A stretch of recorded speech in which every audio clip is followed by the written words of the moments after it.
वैशाख अमावस्या की व्रत कथा। जय श्री कृष्णा, राधे राधे। आप सभी पर भगवान श्री कृष्ण की कृपा सदैव बनी रहे, इसी मंगल कामना के साथ आज के वीडियो का शुभारंभ करती हूँ। आज वैशाख मास की अमावस्या तिथि है। हिंदू धर्म में वैशाख मास की अमावस्या को बहुत ही महत्वपूर्ण माना गया है।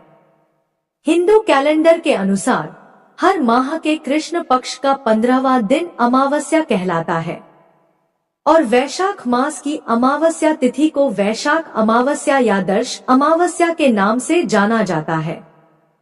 पितृ तर्पण, श्राद्ध, भगवान विष्णु और शिवजी की पूजा के लिए यह दिन बहुत ही खास माना जाता है। धार्मिक मान्यताओं के अनुसार आज के दिन गंगा स्नान एवं दान करने से मनुष्य को जीवन में सफलता प्राप्त होती है और पितृ प्रसन्न होते हैं। आज के दिन वैशाख मास की अमावस्या की कथाओं को सुनने से मनुष्य के सभी पाप और संकट दूर हो जाते हैं तथा सभी मनोकामनाएं पूर्ण होती हैं। तो आज मैं आपको सुना रही हूँ वैशाख अमावस्या की बड़ी ही दुर्लभ कथा। अतः इन सभी कथाओं को बड़ी ही श्रद्धा और प्रसन्नचित्त मन से पूरा अवश्य सुनिएगा। तो चलिए आज की इस कथा को हम शुरू करते हैं। बहुत समय पहले की बात है, एक नगर में धर्मवर्ण नामक एक ब्राह्मण निवास करते थे। वे अत्यंत धार्मिक, सत्यवादी और भगवान के अनन्य भक्त थे। बचपन से ही वेदों और पुराणों के ज्ञान में रुचि रखते थे। अपने पिता से उन्होंने जीवन के चारों पुरुषार्थ धर्म, अर्थ, काम और मोक्ष का महत्व समझा था, लेकिन उनकी विशेष रुचि थी मोक्ष में। वे सोचते थे जब यह संसार नश्वर है तब क्यों न मैं उस परम सत्य की खोज करूं जो अविनाशी है।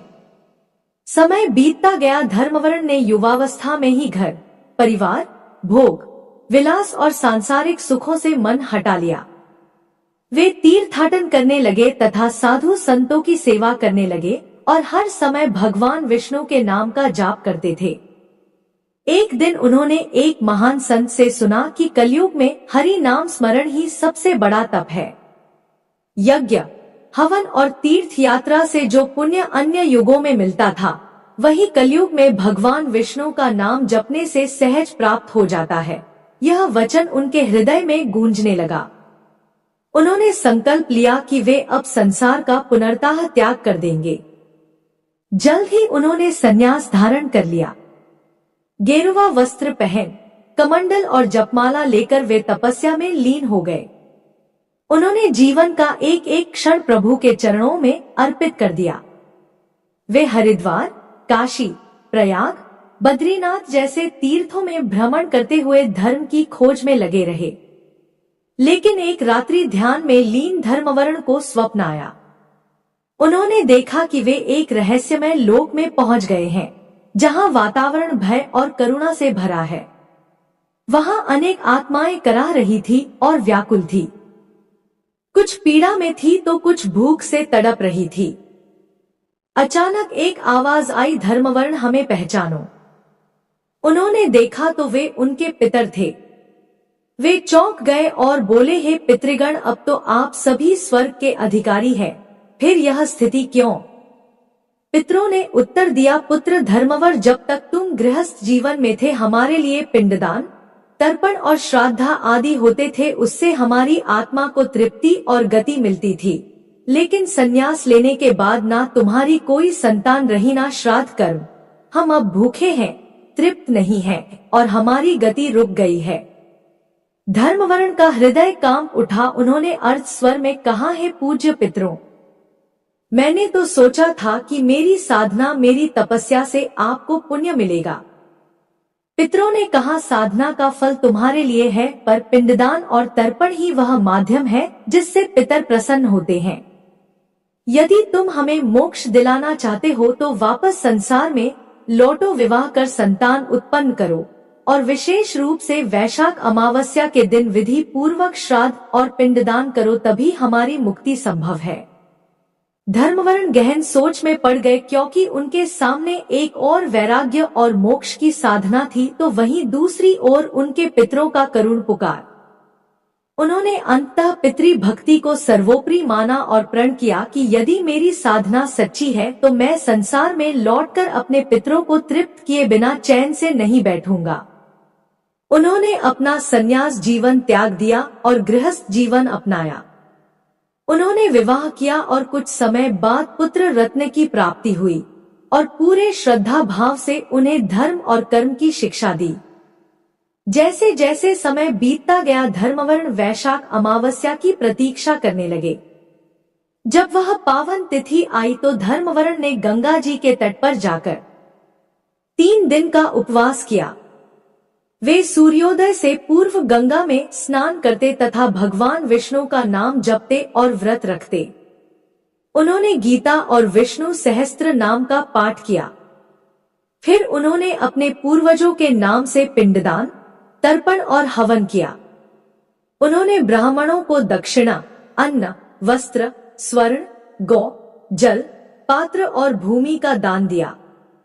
उन्होंने मन ही मन कहा, है मेरे पितरों, मैंने आपके उद्धार हेतु यह समस्त कर्म किया है, कृपया इसे स्वीकार करें और प्रसन्न होकर मुझे आशीर्वाद दें। तभी आकाश में एक अद्भुत प्रकाश प्रकट हुआ।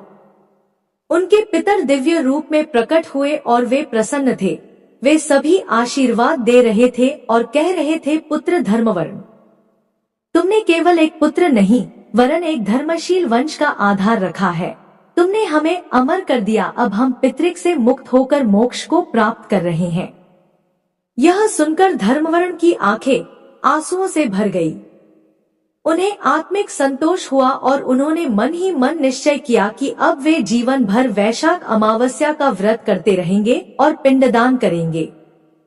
धर्मवर्ण भाव विभोर हो गए और उन्होंने वैशाख अमावस्या को अपने जीवन का सबसे पावन दिन मान लिया।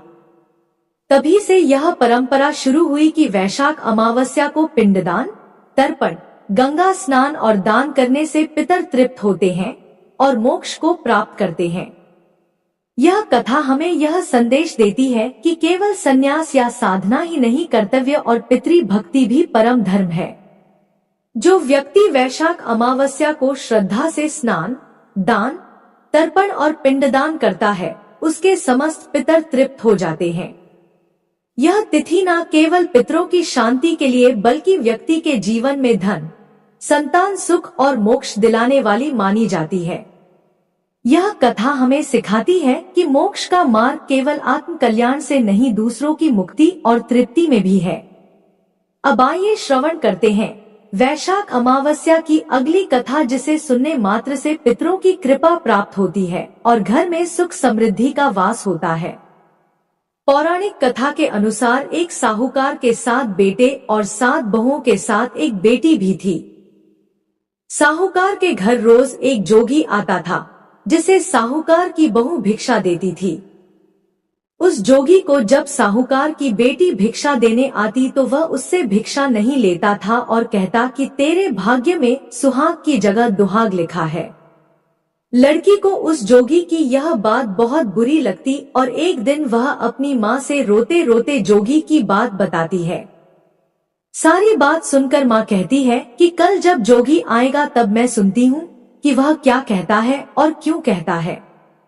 अगले दिन फिर जोगी आता है तो साहूकारनी छिपकर बैठ जाती है और लड़की को भिक्षा देने भेजती है। जोगी उससे भिक्षा नहीं लेता और फिर वही बात दोहराता है कि तेरे भाग्य में सुहाग की बजाय दुहाग लिखा है। लड़की की माँ बाहर निकल कर आती है और जोगी से कहती है कि एक तो हम तुम्हें भिक्षा देते हैं और तू हमें गाली देता है। जोगी कहता है कि मैं गाली नहीं दे रहा हूँ, जो बात सच है वही कह रहा हूँ। इसके भाग्य में जो लिखा है मैं वही सच आपको बता रहा हूँ। सारी बातें सुनने पर लड़की की माँ कहती है कि जब तुझे सारी बात पता है तो इससे बचने का उपाय भी पता होगा, वह बता। जोगी कहता है कि 7 समंदर पार एक धोबन रहती है जिसका नाम सोना है। वह अमावस्या का व्रत करती है।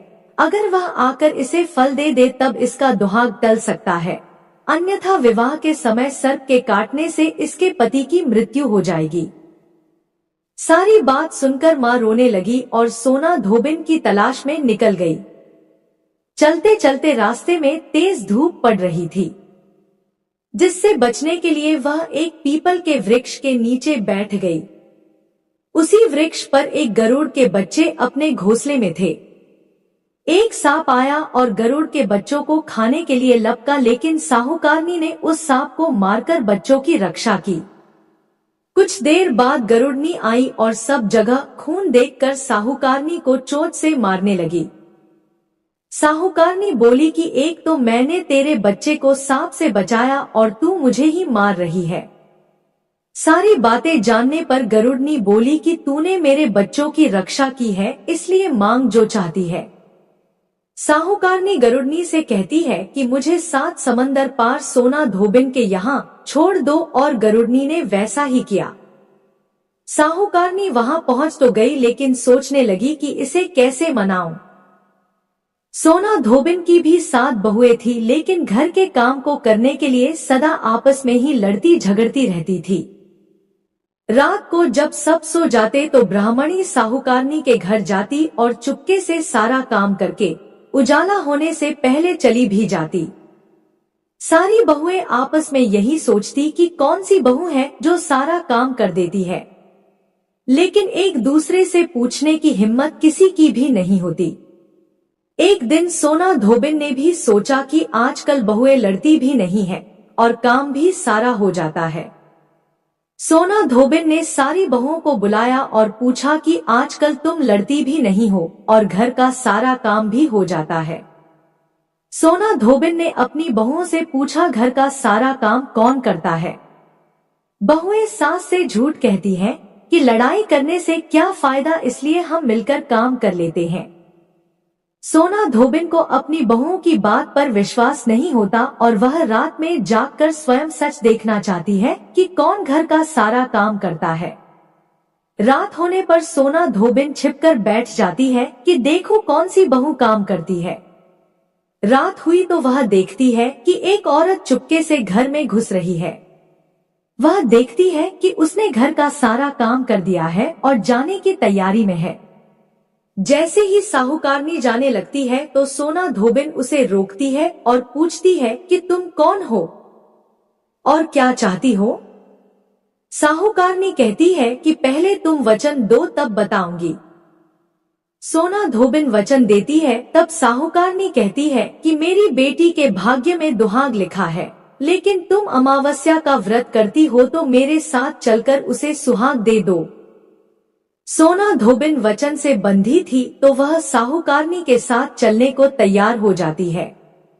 जाते हुए सोना धोबिन अपने बेटों व बहुओं से कहती है कि मैं इस औरत के साथ इसकी बेटी को सुहाग देने जा रही हूँ, लेकिन अगर मेरे पीछे से तुम्हारे पिताजी मर जाए तो उन्हें घी और तेल के कूप में डालकर रख देना। सोना धोबिन साहूकारनी के घर पहुँच जाती है। साहूकारनी अपनी बेटी का विवाह करती है तो फेरों के समय सोना धोबिन कच्चा करवा, दूध तथा तार लेकर बैठ जाती है। कुछ समय बाद सांप आया और दूल्हे को डसने लगा तो सोना धोबिन ने करवा आगे कर तार से सांप को बांध दिया और सांप मर गया। अब सोना धोबिन ने लड़की को सुहाग दिया और कहा कि अब तक मैंने जितनी अमावस्या की है वह साहूकार की इस लड़की को मिलेगा। अब आगे जो अमावस्याएं मैं करूंगी उनका फल मेरे पति और मेरे बेटों को मिलेगा। सभी लोग अमावस्या माता की जय जयकार करने लगे।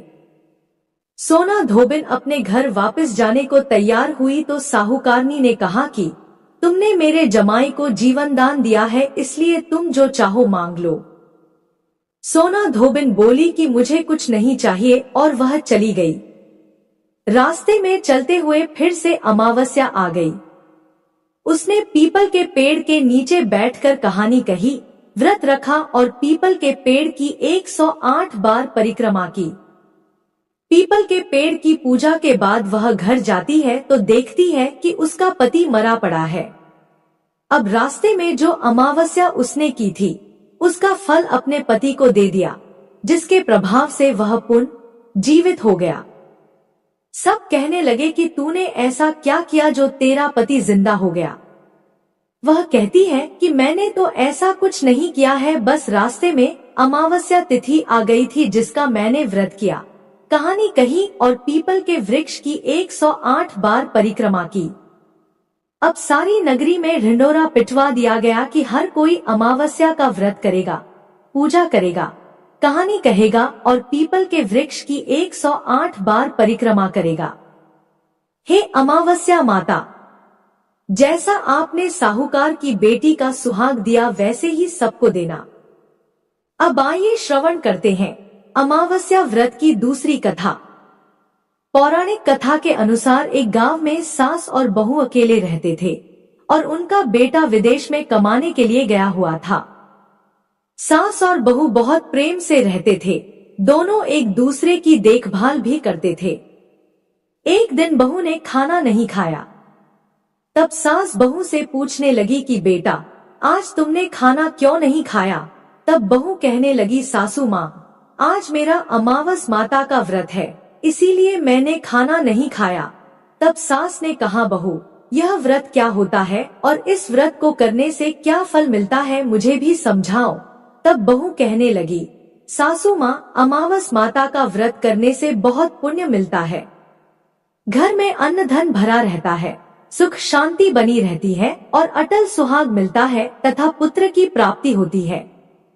इसी तरह से 3 पनौती अमावस माता का व्रत भी रखा जाता है। इस व्रत में हर वर्ष अलग अलग खाना खाया जाता है और विष्णु भगवान के मंदिर में चढ़ावा चढ़ाया जाता है या फिर किसी ब्राह्मण को दान दक्षिणा दी जाती है। इस व्रत में पहले साल शक्कर, घी और चावल से बना खाना खाया जाता है। पहले साल व्रत पूर्ण होने के बाद 1.25 किलो चावल, 1 कटोरी घी और 1 कटोरी शक्कर का दान किसी ब्राह्मण देवता को दान में दिया जाता है। दूसरे साल जौ, घी और शक्कर से बना खाना खाया जाता है। इसी तरह जब दूसरे साल का व्रत पूर्ण हो जाए तब 1.25 किलो जौ, 1 कटोरी घी और 1 कटोरी शक्कर किसी मंदिर में चढ़ाया जाता है या किसी ब्राह्मण को दान में देना होता है। तीसरे साल गुड़, तिल और घी से बने व्यंजन खाने चाहिए। जब तीसरे साल व्रत पूर्ण हो जाए तब आधा किलो तिल, गुड़ और 1 कटोरी घी किसी मंदिर में चढ़ाया जाता है या ब्राह्मण को दान में दिया जाता है। सासू माँ, इसे ही 3 पनौती अमावस्या का व्रत कहा जाता है। फिर बहू बताने लगी कि माँ जी, इस व्रत का संकल्प लेने के बाद इसे पूरा करना जरूरी होता है। अगर पूरा नहीं कर सकते तब घर परिवार में झगड़ा और अशांति हो जाती है। तब सासू माँ कहने लगी, बहू, मेरी तो उम्र हो गई है लेकिन तुम यह व्रत जरूर करना। तब बहू यह व्रत करना प्रारंभ करती है। एक दिन बहू ने किसी के कहने पर गेहूं से बनी रोटी खा ली और अमावस माता इस बात से नाराज हो गई। जो सास और बहू कभी बहुत प्रेम से रहती थी, अब उन दोनों में झगड़े होने लगे। सभी गांव वाले भी हैरान हो गए कि इनके घर में यह सब क्या हो रहा है। सास अपनी बहू को कहने लगी, जब से तुम हमारे घर में बहू बनकर आई हो तब से हमारे घर की लक्ष्मी चली गई है, तुम हमारे लिए बिल्कुल शुभ नहीं हो। तब बहू ने कहा, मां जी, आपके घर की लक्ष्मी चली गई है तो मुझे बताओ कि कहाँ मिलेगी, मैं लक्ष्मी को लेकर आऊंगी। तब सासू माँ कहने लगी, बहू, लक्ष्मी तुम्हें समुद्र के बीच में भगवान विष्णु के पैर दबाते हुए मिलेगी। तब बहू यह कहकर चली जाती है कि माँ जी, अब तो मैं लक्ष्मी जी को लेकर ही वापस आऊंगी, नहीं तो मैं इस घर में पैर नहीं रखूंगी। ऐसा कहकर बहू लक्ष्मी की खोज में चली गई। जब बहू लक्ष्मी की खोज के लिए निकली तब उसे बीच रास्ते में गाय मिली। गाय बहू से पूछने लगी, आप कहाँ जा रही हैं? तब बहू कहने लगी है, गाय माता, मेरी सास कहती है कि मेरे आने से उनके घर में अन्न धन की कमी हो गई है और उनके घर की लक्ष्मी चली गई है, तो मैं लक्ष्मी जी को लेने जा रही हूँ। तब गाय माता कहने लगी है, बेटी, अगर तुम जा ही रही हो तो भगवान से मेरे बारे में भी पूछ लेना। तब बहू कहने लगी, ठीक है गाय माता, मैं आपके बारे में भी पूछ लूंगी। तब गाय माता कहने लगी, जब मेरा बछड़ा होता है तो वो मर जाता है, जिंदा नहीं रहता। तुम लक्ष्मी जी से पूछ लेना कि आखिरकार मेरे साथ ऐसा क्यों हो रहा है। मैंने ऐसे कौन से कर्म किए हैं जिसकी सजा मुझे मिल रही है। तब बहू कहने लगी, गाय माता, मैं आपके बारे में जरूर पूछ लूंगी। ऐसा कहकर बहू आगे बढ़ गई। जब आगे बढ़ी तब रास्ते में उसे घोड़ी मिली जिसके गले में घंटी बंधी हुई थी। घोड़ी ने भी कहा, बेटी तुम मेरे दुख का निवारण लक्ष्मी जी से पूछ लेना। तब बहू कहने लगी, मैं जरूर पूछ लूंगी। ऐसा कहकर बहू आगे बढ़ गई। आगे जाते ही बहू को एक अंधा और बहरा बुजुर्ग मिला। उसने भी बहू से अपनी समस्या के निवारण के लिए पूछने को कह दिया। तब बहू उसकी समस्या भी भगवान से पूछने का कहकर आगे बढ़ गई। आगे जाते ही बहू को एक बूढ़ी औरत मिली जो कि हाथ और पैर से अपाहिज थी। उसने भी बहू से कहा, बेटी जब तुम भगवान से मिलो तो उनसे पूछना कि आखिरकार मैं अपाहिज क्यों हुई, मैंने ऐसे कौन से कर्म किए थे। तब बहू उसकी समस्या पूछने के लिए तैयार हो गई और फिर आगे बढ़ गई। आगे जाते जाते बहू बहुत थक गई और एक आम के पेड़ के नीचे बैठ गई। आम का पेड़ बड़ा खुश होकर बहू से पूछने लगा, बेटी तुम कहाँ से आई हो और कहाँ जा रही हो। तब बहू कहने लगी, मैं लक्ष्मी जी को लेने जा रही हूँ। तब पेड़ भी अपनी समस्या भगवान से पूछने के लिए कहने लगा, मेरे पेड़ पर लगे हुए आम खट्टे ही क्यों होते हैं, इस बारे में बहुरानी भगवान से जरूर पूछ लेना। तब बहू पेड़ की समस्या लेकर आगे बढ़ गई। थोड़ी दूर जाने पर बहू को एक तलाई मिली। वह भी बहू से कहने लगी, बहू तुम भगवान से पूछना कि मेरी तलाई का पानी इतना मैला क्यों है, कोई भी यहाँ आकर पानी नहीं पीता। तब बहू कहने लगी, जरूर पूछ लूंगी। ऐसा कहकर बहू आगे बढ़ गई। बहुत दिन से जंगल में चलते चलते वह थक गई थी। उसे भूख भी लगी थी लेकिन खाने को कुछ नहीं मिला, तो वह भूख और प्यास से बेचैन हो गई और जंगल में बेहोश हो गई। उसी समय भगवान श्री हरि और माता लक्ष्मी घूमते हुए उधर जा रहे थे। तब माता लक्ष्मी विष्णु भगवान से कहने लगी, है नाथ, यह तो आपकी बहुत बड़ी भक्त है, आप इसके दुख का निवारण कीजिए। तब भगवान श्री हरि कहते हैं, इस संसार में तो बहुत से जीव दुखी हैं, सभी अपने अपने कर्मों का फल भोग रहे हैं, मैं किस किस के दुख का निवारण करूं। तब माता लक्ष्मी भगवान श्री हरि से विनती करने लगी, कहने लगी कि वह भूखी प्यासी है, अगर इसे ऐसे में जंगल में छोड़ दिया जाए तो जंगल के जानवर इसे खा डालेंगे। माता लक्ष्मी की बात सुनकर भगवान श्री हरि एक साधु का वेश धारण कर बहू के पास गए और उसे होश में लेकर आए। बहू के होश में आते ही साधु वेश में भगवान उससे पूछने लगे, तुम यहाँ क्यों आई हो और कहाँ जा रही हो। तब बहू ने सारी बात बता दी। उसकी बात सुनकर भगवान श्री हरि और माता लक्ष्मी प्रकट हो गए और उनके साथ साथ अमावस माता भी प्रकट हो गई।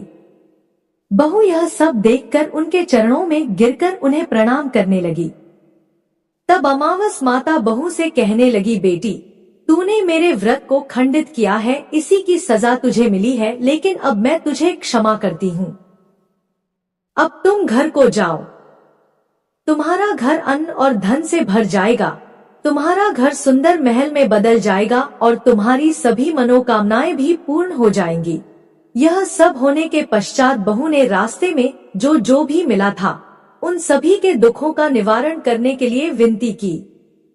तब भगवान श्री हरि कहने लगे, गाय ने कभी अपना दूध किसी और को नहीं पिलाया, इस कारण उसके बछड़े जिंदा नहीं रहते। तुम उसका दूध पी लेना, फिर उसके बाद उसके बछड़े जिंदा रहने लगेंगे। और घोड़ी पिछले जन्म में आटा पीसने वाली महिला थी, वह किसी को आटा पीस कर नहीं देती थी, इसीलिए उसके गले में चक्की के पाट बंधे हुए हैं। तुम उसके पाट खोल देना, वह बिल्कुल ठीक हो जाएगी। और वह बुजुर्ग कभी भगवान के मंदिर नहीं गया, ना ही कभी उसने भगवान के भजन सुने। तुम उसे ले जाकर मंदिर में दर्शन करवा देना, इससे वह ठीक हो जाएगा। अपाहिज महिला ने कभी अपनी जवानी में दान पुण्य नहीं किया, इसलिए उसकी यह सजा मिली है। तुम उससे कुछ भी दान करवा देना तो उसकी विकलांगता दूर हो जाएगी। और वह आम का पेड़ उसने तो कभी अपने पेड़ के आम किसी बच्चे को खाने नहीं दिए, इसी कारण उसके सभी आम खट्टे होते हैं। अब तुम उस पेड़ का आम खा लेना, फिर उसके बाद से उस पेड़ पर मीठे आम आने लगेंगे। और तलाई का पानी पिछले जन्म में देवरानी जेठानी थी। वह हमेशा आपस में झगड़ा करती रहती थी, इसीलिए उसका पानी मैला है। तुम उसका पानी पी लेना तो वह तलाई शुद्ध हो जाएगी। फिर लोग वहां आकर पानी पीने लगेंगे। इस प्रकार बहू ने भगवान श्री हरि, माता लक्ष्मी और अमावस माता को प्रणाम किया, उन्हें धन्यवाद किया और अपने घर लौटने के लिए तैयार हो गई। रास्ते में उसे जो जो भी मिला, उनकी सभी समस्या भगवान के कहे अनुसार वह दूर करती चली गई। सभी ने उसे भर भर कर आशीर्वाद दिया। घर पहुंचते ही उसका टूटा फूटा घर एक सुंदर महल में बदल गया। उसके घर में अन्न और धन के भंडार भर गए। अब बहू ने सासू माँ से कहा, सासू माँ, आपने तो सच में कहा था कि मैं आपके लिए शुभ नहीं हूँ। मेरे जाने से ही आपके घर में लक्ष्मी आई है। अब आप यहाँ रहे, मैं मरने जा रही हूँ। तब सास ने कहा, बेटी, यह सब तुम्हारे अमावस माता के व्रत करने का फल ही हमें मिला है। तुम यहीं पर रहो, अब तुम यहाँ से कहीं नहीं जाओगी। इस प्रकार सास और बहू खुशी खुशी रहने लगे। और फिर एक दिन सास का बेटा भी विदेश से वापस लौट आया। घर में जब उसने खूब धन दौलत और धन के भंडार देखे, तब उसकी माँ ने सारी बात अपने बेटे को बता दी। इस प्रकार वह लोग खुशी खुशी रहने लगे और तीनों मिलकर अमावस माता के व्रत रखने लगे। बोलिए अमावस माता की जय। हे अमावस माता, इस कथा को कहने, सुनने और हुंकारा भरने वाले सभी भक्तों के घर में धन धान्य के भंडार भरना, सभी की रक्षा करना। अब आइए अंत में श्रवण करते हैं अमावस्या व्रत की तीसरी कथा। भगवान श्री कृष्ण से एक बार पक्षीराज गरुड़ ने पूछा, हे प्रभु, पृथ्वी पर लोग अपने मृत पितरों का श्राद्ध करते हैं, उनकी रुचि का भोजन ब्राह्मणों आदि को कराते हैं, पर क्या पितरी लोक से पृथ्वी पर आकर श्राद्ध में भोजन करते पितरों को किसी ने देखा भी है? भगवान श्री कृष्ण ने कहा, हे गरुड़, तुम्हारी शंका का निवारण करने के लिए मैं देवी सीता के साथ हुई घटना सुनाता हूँ। सीता जी ने पुष्कर तीर्थ में अपने ससुर आदि 3 पितरों को श्राद्ध में निमंत्रित ब्राह्मणों के शरीर में देखा था। वह कथा सुनो। भगवान श्री कृष्ण कहते हैं, हे गरुड़, यह तो तुम्हें ज्ञात ही है कि श्री राम अपने पिता दशरथ की आज्ञा के बाद वनगमन कर गए थे, साथ में देवी सीता भी थी। बाद में श्री राम को यह पता लग चुका था कि उनके पिता उनके वियोग में शरीर त्याग चुके हैं। जंगल जंगल घूमते सीता जी के साथ श्री राम ने पुष्कर तीर्थ की भी यात्रा की। अब यह श्राद्ध का अवसर था, ऐसे में पिता का श्राद्ध पुष्कर में हो, इससे श्रेष्ठ क्या हो सकता था। तीर्थ में पहुंचकर उन्होंने श्राद्ध की तैयारियां आरंभ की। श्री राम ने स्वयं ही विभिन्न शाक, फल एवं अन्य उचित खाद्य सामग्री एकत्र किए। जानकी जी ने भोजन तैयार किया। उन्होंने एक पके हुए फल को सिद्ध करके श्री राम जी के सामने उपस्थित किया। श्री राम ने ऋषियों और ब्राह्मणों को सम्मान सहित आमंत्रित किया। श्राद्ध कर्म में दीक्षित श्री राम की आज्ञा से स्वयं दीक्षित होकर सीता जी ने उस धर्म का सम्यक और उचित पालन किया तथा सारी तैयारियां संपन्न हो गयी। अब श्राद्ध में आने वाले ऋषियों और ब्राह्मणों की प्रतीक्षा थी। उस समय सूर्य आकाश मंडल के मध्य पहुंच गए और कुतुब मुहूर्त यानी दिन का 8वां मुहूर्त अथवा दोपहर हो गई। श्री राम ने जिन ऋषियों को निमंत्रित किया था वे सभी आ गए थे। श्री राम ने सभी ऋषियों और ब्राह्मणों का स्वागत और आदर सत्कार किया तथा भोजन करने के लिए आग्रह किया। ऋषियों और ब्राह्मणों को भोजन हेतु आसन ग्रहण करने के बाद जानकी अन्न परोसने के लिए वहां आई। उन्होंने कुछ भोजन बड़े ही भक्ति भाव से ऋषियों के समक्ष पत्तों के बनी थाली पर परोसा। वे ब्राह्मणों के बीच भी गईं, पर अचानक ही जानकी भोजन करते ब्राह्मणों और ऋषियों के बीच से निकली और तुरंत वहां से दूर चली गईं। सीता जी लताओं के मध्य छिपकर जा बैठी। यह क्रियाकलाप श्री राम देख रहे थे। सीता के इस कृत्य से श्री राम कुछ चकित हो गए। फिर उन्होंने विचार किया कि ब्राह्मणों को बिना भोजन कराए साध्वी सीता लज्जा के कारण कहीं चली गई होंगी। सीता जी एकांत में जा बैठी हैं।